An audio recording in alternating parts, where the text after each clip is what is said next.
നമസ്കാരം, ഞാൻ mini Dominic.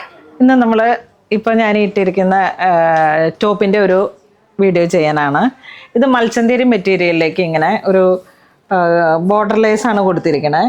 സ്ലീവിലോട്ട് border lace കൊടുത്തു, ബോട്ടം ലൈനിലേക്കും ടോപ്പിൻ്റെ ഇങ്ങനെ ഒരു ഫെൻസിങ് പോലെ കൊടുത്തിട്ട് ആ ബോർഡർ ലേസിനെ തന്നെ ചെയ്തെടുത്തു. അപ്പോൾ ഇത് മൽച്ചന്തേരി മെറ്റീരിയലിലേക്ക് പാനൽ കട്ടിംഗ് ആണ് കൊടുത്തിരിക്കുന്നത്. ഫ്ലയർ ഇട്ടിട്ട് ഇങ്ങനെ പാനൽ കട്ടിങ്,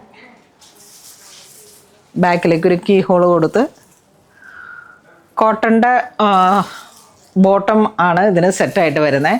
ഇതിൻ്റെ പ്രൈസ് റേഞ്ച് വരുന്നത് 3956 ആണ്. അപ്പോൾ ഇതിങ്ങനെ പെയറായിട്ട് വേണ്ടവർ കോൺടാക്ട് ചെയ്തിട്ട് വാട്സപ്പ് ത്രൂ കോൺടാക്ട് ചെയ്തിട്ട് അല്ലെങ്കിൽ വെബ്സൈറ്റ് ത്രൂ പർച്ചേസ് ചെയ്യാം. 15 വർക്കിംഗ് ഡേയ്സ് ആണ് നമുക്ക് വേണ്ടി വരുന്നത്. അപ്പോൾ ഈ ഒരു രീതിയിലേക്ക് നിങ്ങൾക്ക് സെറ്റ് ചെയ്തെടുക്കാം. ഇനി ഇതിൻ്റെ കളർ കോംബോ ഏതെങ്കിലുമൊക്കെ കോൺട്രാസ്റ്റായിട്ട് കസ്റ്റമൈസ്ഡ് ആയിട്ട് വേണമെന്നുണ്ടെങ്കിൽ നിങ്ങളുടെ മെഷർമെൻറ്റ് അയച്ചു തന്നാൽ ആ രീതിയിലേക്ക് നമുക്ക് സ്റ്റിച്ച് ചെയ്തെടുക്കാം. അപ്പോൾ ഇതിൻ്റെ പാനൽ വരുന്ന ഒരു 12-14 രീതിയിലാണ് പാനലിട്ട് സെറ്റ് ചെയ്തിരിക്കുന്നത്. അപ്പോൾ ഇതിൻ്റെ പ്രൈസ് റേഞ്ച് 3956.